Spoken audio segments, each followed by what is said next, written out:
Hi, Lulu here.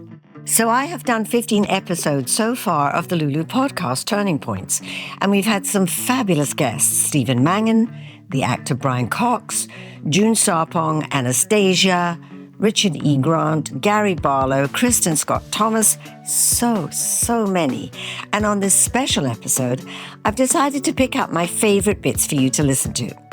I'm going to start off with Boy George because he was my first guest on the podcast, and we spoke about so much. He has had a lot of turning points in his life, but the part that stood out to me was talking about his parents and growing up. Boy George. Enjoy. Do you think, when you say who knew how to have a relationship, you were young, of course, but do you think it was because of watching your parents? That's the relationship you watched, and it was kind of 1,000%, dysfunctional. But the part of me, I think, was I wanted the sort of traditional relationship, but then I didn't want it as well. Yes. I wanted it, I didn't want it. Yes. It was one of those sort of, he loves me not. I'm kind of. My mum was... Because you were close to your My mum could be moody. Ooh. See, I like slap around the face. I'd rather get a kick than a long drawn out, don't talk to me. Passive aggressive. And my mum used to do that sometimes, put the dressing gown on for the entire day, not taking the milk, washing machine, just going for hours. Oh, God. Endless cycle. Passive aggressive. And you'd say, Mum, she'd go, don't talk to me. With the Irish accent. Don't talk to me. Don't. What did I tell you?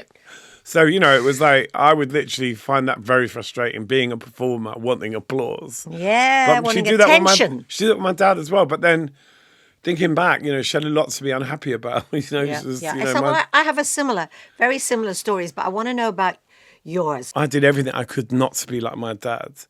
But it turned out that I was the most like him of anyone in my family, like the gay version of my dad. And it was like, I went out of my way not to be like him, but I guess I soaked it up because... Of course you do.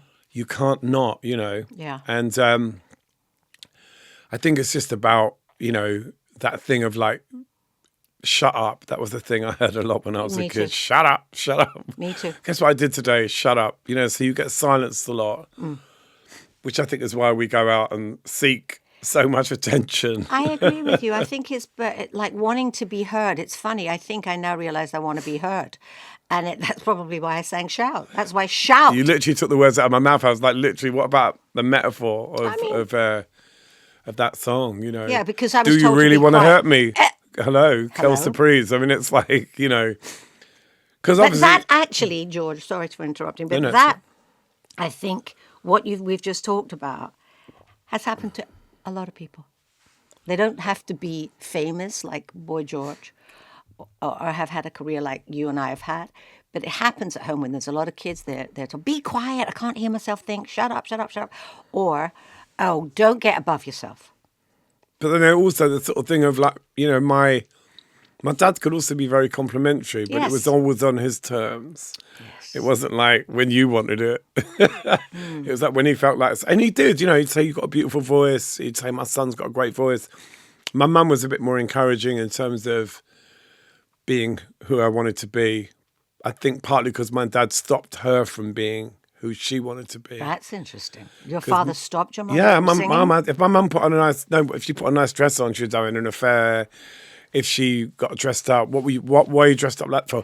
There was this funny moment, which I talk about in my book, where my dad bought my mum driving lessons. But because she put her best coat on, he chased the driving instructor down the street, which is funny in hindsight. In retrospect, right. It was funny. Well, at the time, it wasn't funny at all. It was like my poor mum, put a nice coat on.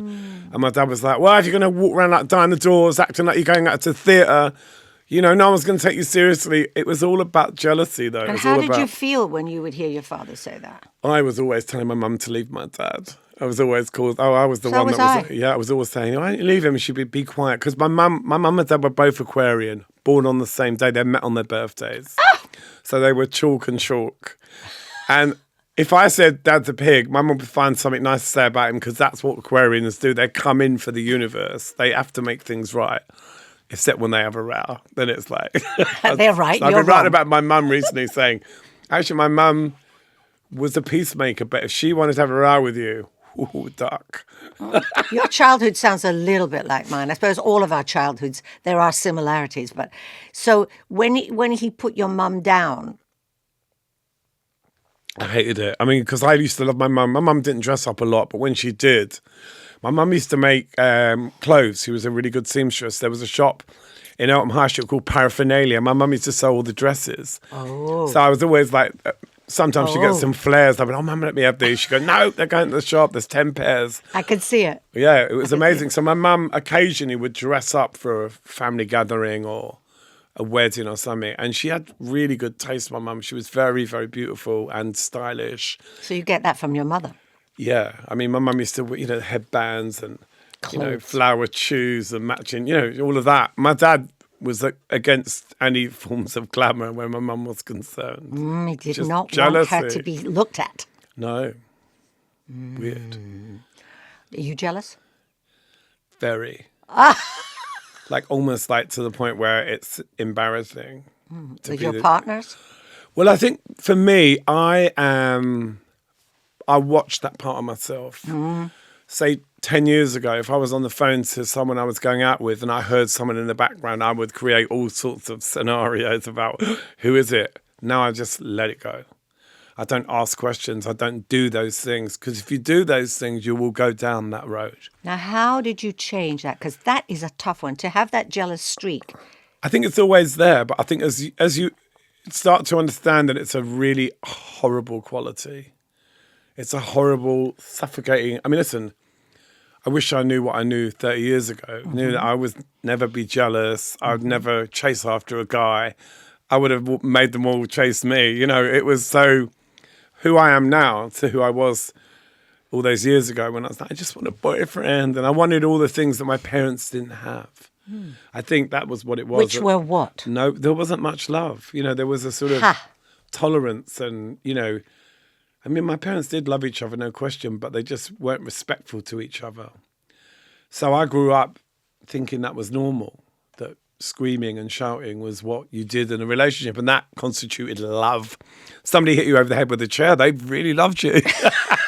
Neanderthal. It's Neanderthal. It's the caveman grabbing, I mean, that's exactly what boys used to do at school when I was at school. And you knew he fancied you if he smacked you over the head with his hat or something. Yeah. Or satchel. Hostility, indifference. I'll still do that. If I like someone, I will not give them one bit of attention. And it's always the person in the room that's ignoring me that I fancy the most. I wish we had a psychiatrist here. I'd like to know what that is. I would like to know what that is. I have that syndrome, that I don't want them to know how keen I am. Well, my dad was very emotionally, sort of away. He wasn't there emotionally. He was there, like, with rage and anger and all of that, the sort of surface stuff. But really, there was no real calm, So, I grew up sort of being quite attracted to that sort of. Yes, was what you knew, what you feel safe. Even the danger that you felt safer with the danger you knew rather than danger you don't know. In recovery, we say tragedy seeks the hostage. It's like you're looking for the teeth that created the wound. You're looking for... It's a strange thing because obviously you'd never encourage anyone that you loved to go and do that, but you do it to yourself. You lost your mother very recently. Yeah.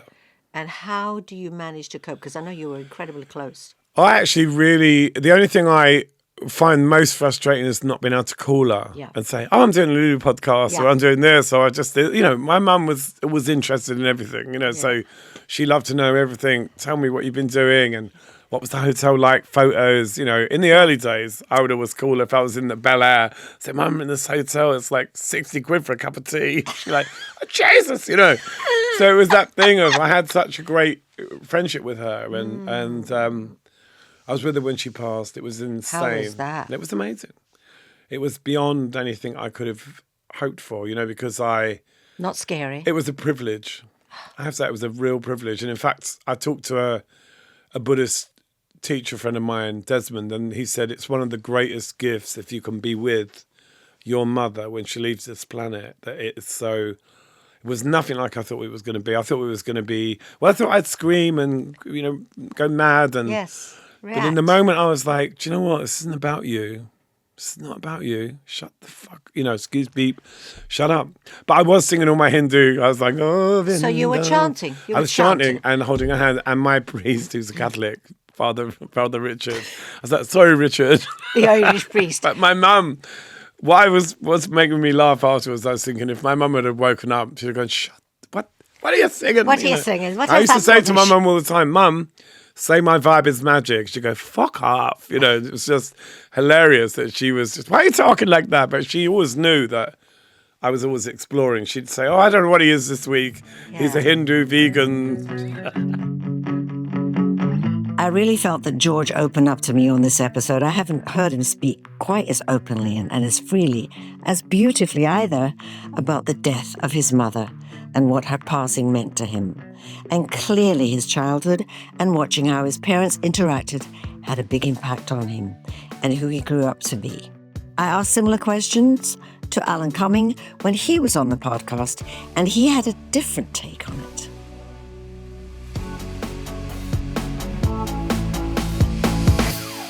I think our childhood sort of designs a lot of our ambition or our drive or how we go forward. Would you say that your childhood has guided you to do what you did?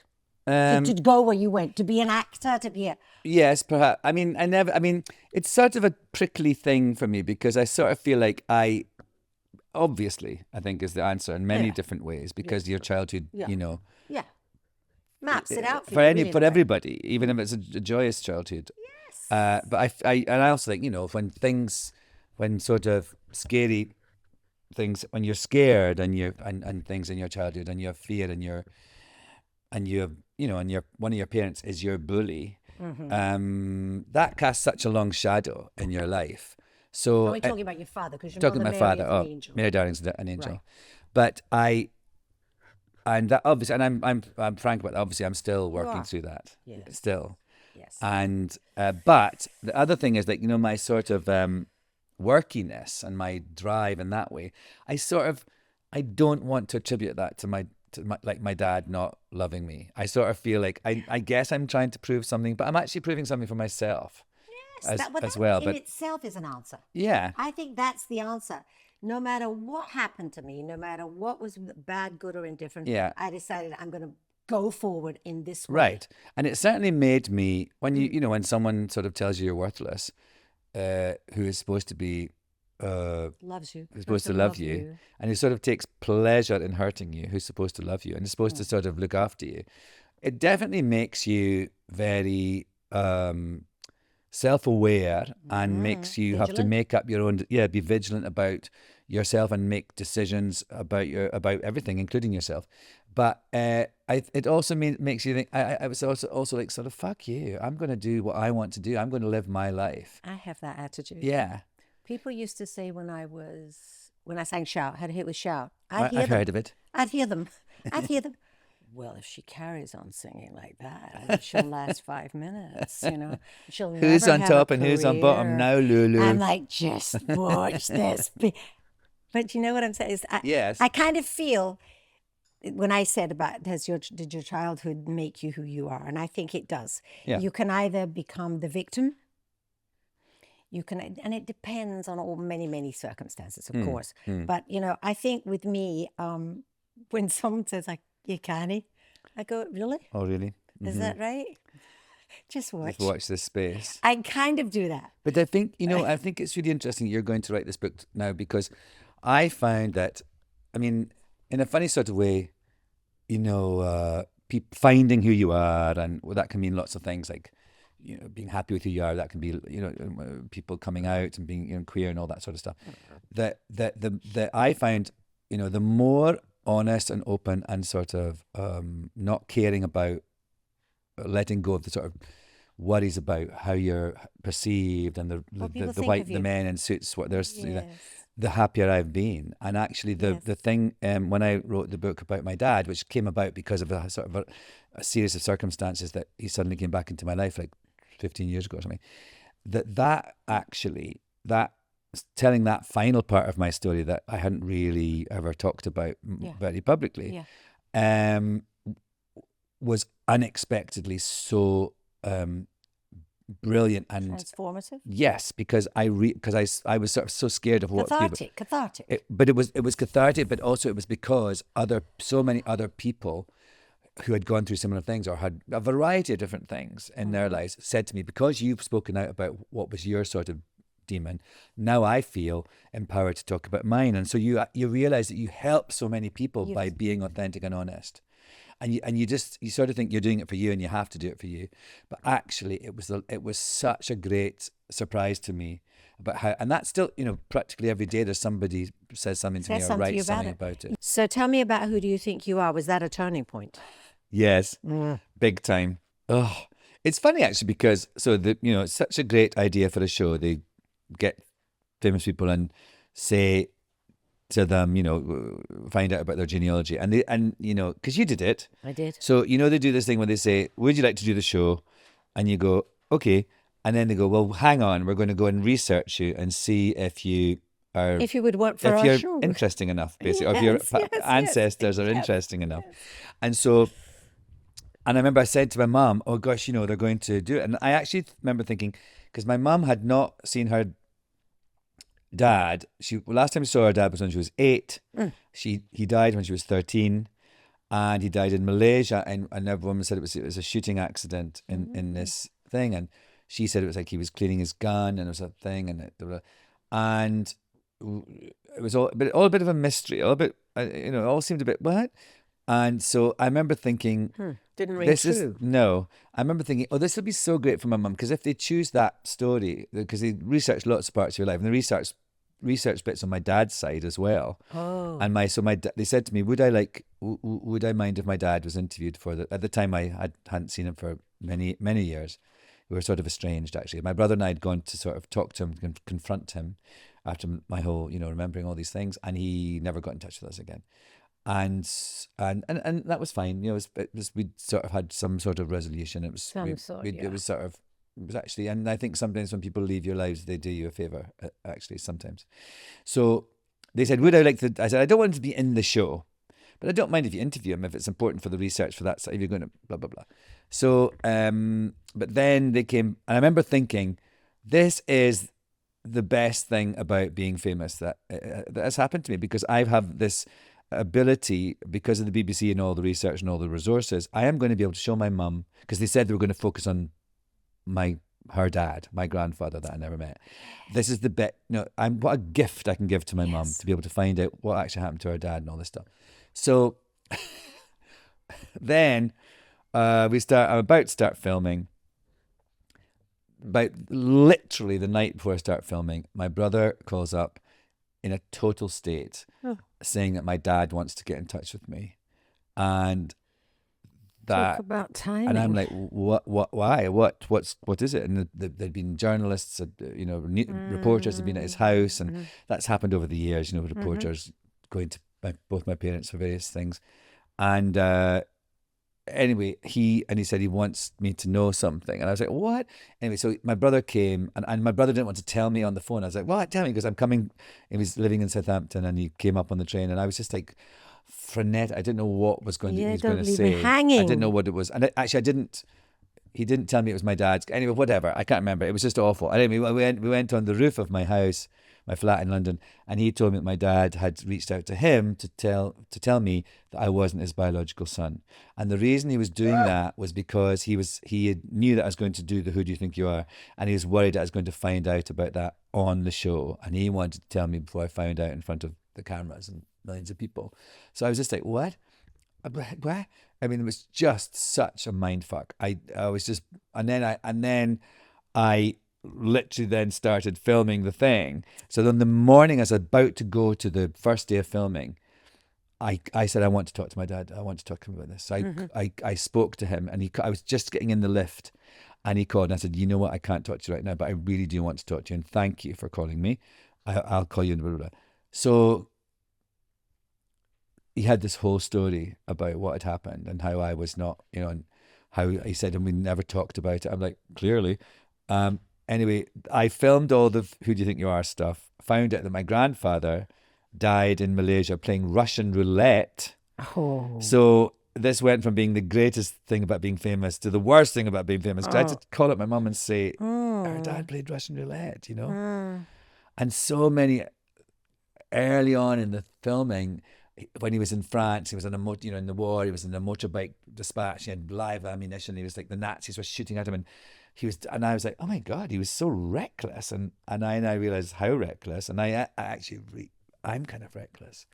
And you got a wee bit of your grandfather. Yes, and it's so fascinating to find out, realise things about yourself that are from, you see them in some, you know. Yes, I have a similar thing with my aunt. Go on. So I didn't have that at all. There was no point of reference because I didn't know him. And then during all that, when I was finding out all that stuff, I was also dealing with my father because I asked if he would take a DNA test, and because I couldn't understand what this. Couldn't get your head around it. No, yeah. And he had said I had all these half siblings and all this stuff, and anyway, he then said he refused to take. He wasn't going to take a DNA. He said he wouldn't, and he said he wouldn't. And then I discovered that if you're a boy, if you have a brother and you are the same. Thing, it's the same so it's the same thing. So you don't, Like, so if I'd had a different DNA from Tom, then clearly... And you had the same DNA as your brother. Completely. So we had the test. And I had to he was call lying. Why was he lying? Because he had made it up in his head that it was true to, I think... Why? To appease his cruelty and his behaviour? He thought that would somehow he'd make it better? For himself. Yeah, it was sort of his... He's one crazy mixed up guy. Yes, he was. And so it's... Not well. No. And it's fascinating to me because he died shortly after. And I actually spoke to him and I said, I knew this was going to be the last time I'd speak. I had to tell him.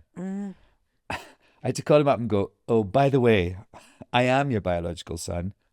And he said... Stick that in your pipe. And he said, I'm very surprised to hear that. I was like, I bet you are. And we had this whole... He said, I had to believe it, Alan. I had to believe it. I went, no, you chose to believe it. Yeah. And you made it up. You made it up. Made it up. And you've sort of... And also, it didn't make any sense because he was violent to my brother as well. And he was just... Yeah, he was doolally for ill. Sure. Yeah. As my father would say, there's lots of wee trains and none of them are really working. I love that. A lot of trains in your head and none of them are working. But what was his story? Why was he that's what I tried to find out. I think he was... I think his father was very violent to him too. And, yes, usually that's... And that's so interesting if you don't... work on yourself and break the cycle. It could easily, it happens. It's all about breaking the cycle. Yeah, and I feel I have done that. I also don't have children, so interestingly, I don't have children, but I feel I've... Would you like children? No, not now. Oh my God, no. I did for a while. I was trying to have... I know. I know, and also that's also why I think a lot of my friends... funny thing happens, like especially I guess if you're queer and everything, that so you have your friends, and then they sort of dip out for a while because they've got kids. Yes. And then 18 years later, they're kind of back in the gang again. And then what happens with me is that you start having better friendships with your friends' kids than you do with your friends. Yeah. I love that. Yeah, and it's sort of... Because they've grown old and you've not. Right. And I'm just like, the old guy who still likes to party. But it's so fun. Anyway, but that Who Do You Think You Are was such a turning point because it made so much sense to me about how my father treated me. Even it was illogical and awful, like speaking to him again and and then realizing that there was obviously something much more wrong going on there. Then also able to, the idea that my grandfather, that had sort of kind of mental illness on both sides of my family. And that's something I sort of think about, actually. Do you? Well, yeah, because my dad, I think, was clearly mentally ill. My grandfather was very damaged, whether it was mentally, he was very damaged. He ended his life playing Russian roulette. I feel I've got sort of, that's why I really work hard to sort of be happy and to be sort of aware. Steady.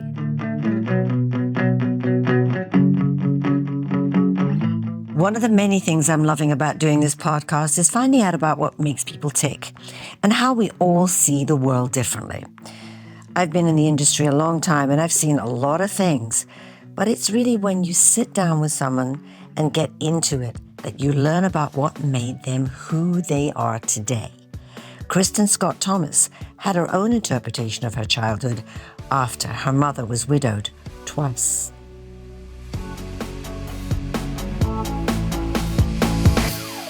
My childhood, I thought, was pretty happy, but people keep telling me it was tragic. So everybody knows better, don't they? Everybody knows better. But to be, it was not an ordinary childhood in that we suffered from enormous loss. So basically, my mother had 3 little girls and was pregnant, and her husband was killed. He was a pilot in the Royal Navy, and he was killed in a air crash. And so then she had the baby she was carrying, my brother, and very quickly met another. I mean, she was. I cannot emphasize how absolutely sort of exquisite she was, and she had all these little children, and she must have been incredibly sort of tempting to go and rescue this poor woman who was widowed at 28 or something. 28? With all these children, all these little tiny children. She then met this other pilot Another pilot who sort of swooped in and swept her off her feet. Swept her off her feet. They had another child, and then he was killed. Now that's what people are talking about when they say your life was tragic. Yeah. I get it. So in 1966, she lost her first husband. And then in 1972, in January 1972, she lost her second husband. How do you think it affected you? I mean, really, looking back. I am who I am because of those events. Right. And I think that had those events not happened, I might not even be an actress. I think I discovered this. I was doing Electra. So Electra is the story of a little girl who wants revenge on her father's murder. And so she's completely obsessed with her father. And until I played that part, I was 52. And when I played that part, I realized something which is so clear, that actually telling people how it feels to be devastated while keeping a smile on your face, or not keeping a smile, but keeping yourself together, because I didn't do smiles on my face. I'm not like you, but I did other things. Trained. I did a kind of keep it all together, keep quiet, keep it there, and just be, and just you could be a bit prickly, because then people won't sort of be too inquisitive or something. Anyway. So you think you were that way, that was your protection, in other words? Well, I think it might have been, yeah. It's sort of better to be prickly rather than be prickled. That's that was your thinking. That was my thinking. That's so interesting. But I discovered, so all these roles, like Fiona in 4 Weddings and a Funeral, she's in love with a man. She's got this enormous hidden sadness. The English Patient, secret love affair. Yes. All this sort of playing that tragedy was my sort of battery, if you like. That it was a sort of something that I could use to communicate sadness, and I wanted people to kind of know and truthfulness. I wanted people to understand what it feels like to not be able to express sadness. And then when I did Electra, it was all about that sadness. It was all about that. And it just sort of got it off my chest. I never want to do another one in my life. So I would say, because this podcast is called Turning Points. Yes. I want to ask people, what are turning points? Yes. Would you say that was a huge turning point? That was a massive turning point. Massive. Yeah. But I mean, that's towards the end of. I mean, it was a very long drive to get there. Yes. The actual loss. The loss. Yeah. Nurtured in you. That was your huge turning point. That tragedy. That was a huge the beginning of that. Yeah, I think the second loss, if you like, was very difficult and quite damaging. I think the first one, you sort of absorb it and you're still growing, but when you're 11, to have that happen again, that was really, really, really That difficult. was like pushing the point. Yeah, no, it's like being whacked again, and that sort of made me very unhappy. But in those days, it was the 1970s, the early 70s. There wasn't really a place where you could go and say, look, I'm really, really sad. What do I do? I didn't even know how to express my No, feelings. So there you yeah, are. yeah. Not until way later, the late 80s Yeah. maybe. Yeah. But that's great as far as I can tell. That's fodder Yeah. for acting. Well, I think so. So my sister, for example, my sister, She's an actress. She has been an actress. Now she does other things, but she does a bit of acting from time to time. She did a completely different way. I mean, I went sort of inwards, and she went completely like Out. always getting into trouble at school. I was really goody two shoes at school. I wouldn't do anything wrong. I was sort of lurk in the back of the corner and never open my mouth. But she was always getting into trouble. She was, so That's how we had a she completely reacted. different way of reacting to these things. But it's fascinating, all of that about, that's how your childhood, that's how and that motivated you. And you say the turning point was made you into an actress. What made you decide to be an actress at such a young age? Well, I wanted to be an actress since I was 4. Since you were 4? What happened when you were 4? I'll tell you exactly. I remember the logical thinking of a 4-year-old. So I had been brought up by my father as a Catholic. Mm-hmm. And the only thing I knew about death, aged 4, was Jesus on the cross. And Jesus dies in a certain way on his cross. He has his arms outstretched and his feet neatly placed one over the other. I was in the garden playing. This is what for death for me was Jesus on the cross. That was it. Hadn't had any other experiences with it. And then we were playing Cowboys and Indians, and I got shot. And I fell to the ground. And as I was falling, I was saying, quick, get your arms out, get your feet in place. You thought Jesus. I thought, Jesus, I must die like Jesus. like death is. And then I lay there and thinking, hang on a minute. No, that's not how it works. If someone shoots you, then you just collapse, you crumple. And from then on, I started getting really interested in watching what people did. And how they do things, and how ladies buy things in shops, and how You became a mimic. I became a little mimic. Yes. And I loved all of that. I thought it was just really interesting seeing how things are done. Singer Anastasia joined me on the podcast too. For her, understandably, it was her breast cancer diagnosis that changed everything. What would you say the biggest turning point in your life so far has been? Well, I would say probably the first cancer, because it came out without me wanting it to come out. It came out in the world. You mean talking about it? No, meaning discussing it? No, it was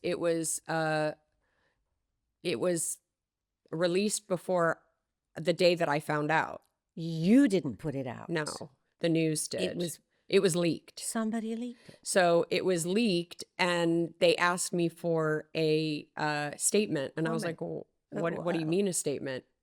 I was like, "Is that real? Do people give statements?" I was like, "I thought that was a joke," So the press agent said, "quote unquote," blah, blah, blah, blah, blah, and I was like, I don't even understand how to give a statement. So before I was able to tell Elton or tell my friends or tell anyone that I was positive, let alone know if I would die, what stage, what anything, they were going with it. And I had to make a statement. So whatever I said is what's in the news, I guess, or whatever they put together. And then it was kind of like chasing it from then on. And that's probably what put the fire underneath my ass to be like, well, fuck you, cancer.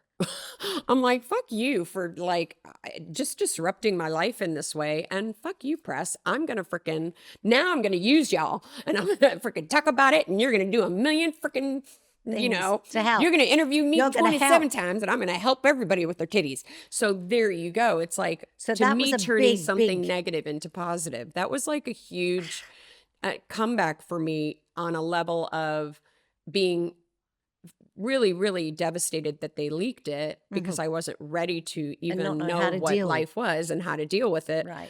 But then the second time I was able to have it, hone it, decide what I wanted. When you told me the second time about your decision, I mean, what about you? And you were gung ho. Yeah, I was like, I've nope. just thought, I'm taking care of this. Get them off. Now, granted, it was a lot. That was a big step, and I don't take that lightly. I did not realize how intense the surgery would be, but it still doesn't outweigh the reality of how great it felt when I woke up and they said, you're cancer free. And I was like, yay. You know, I mean, I couldn't raise my hand. I was like, yay. Because I was like, I had 8 tubes. I was like, I'm an octopus. You know, I was a mess, but at the same time, super happy that I was cancer free. So, you know, was it 7, 8 surgeries after that through many, many years, but still cancer free? You know, I mean, still can remind myself. You had 7 or 8 surgeries. Oh, yeah. I don't remember how many. Yeah, it was a lot. It was a lot. But, you know, I mean. But here you are. But here I am, you know, happy and proud to be cancer free. Like, it's not about how perfect or anything needs to be. I chose a very difficult road because I chose it, taking body parts from other places and meg shifting because of my radiation.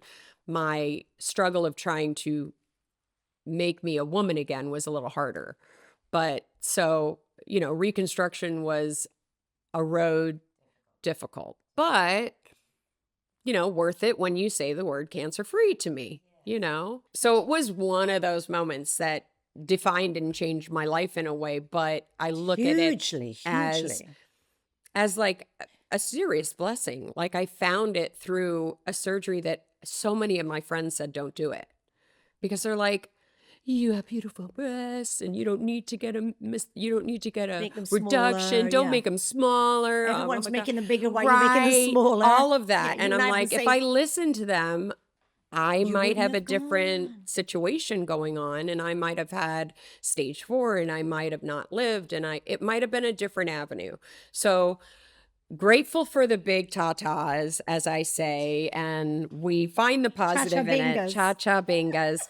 And it's, you know, I ended up realizing that I had something that I never knew I could get.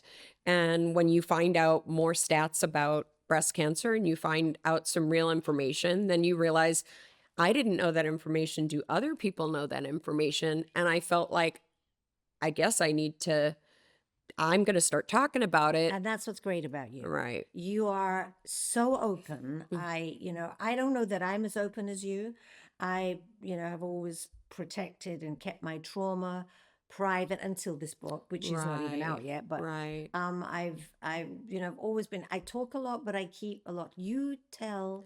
Well, I think I think and for me, there it was very beneficial to everybody else. So maybe I would have done the same. But I think for me, it was like, I felt so betrayed by medicine. And when I say that, I mean, how doctors approach you as a woman is, do you have breast cancer in your family? And I go, Mom, no, we don't. Okay, great. And they let it go. But when I hear the stats of women with breast cancer, 70% of those women with breast cancer is not genetic. Right. So why ask me and then toss it aside when the smaller amount of breast cancer is genetic and the bigger amount of breast cancer is unknown? Like, that's the bigger number. So shouldn't we pay attention or give some knowledge? And they're like, well, it's really hard as doctors because we can't tell you what not to do. We can't tell you that it's food. We can't tell you that it's air. We can't tell you that it's stress. We can't tell you that it's anything particular. It's probably all of that. But it is definitely happening at a wider range than it is genetic. And so I'm like, okay, well, great. I'm going to talk about it. And he was like, whoa, I was like, because hearing these stats, I immediately wanted to tell everyone, because I'm like, well, why do you lead us in the wrong direction? I'm really just asking this doctor. And he's like, we can't really lead you in any direction that's not scientific. And I'm like, true enough. I understand that. But I think that's why people talk about breast cancer so much, but I never really heard it the way I described it to people. And I was like, no, but I'm going to describe it like layman's termed, which is, excuse me, You can have it. You can have it. You can have it. Anyone now can have it. you get the mammograms early. Find out what's going on in the tatas early, and know where things are going.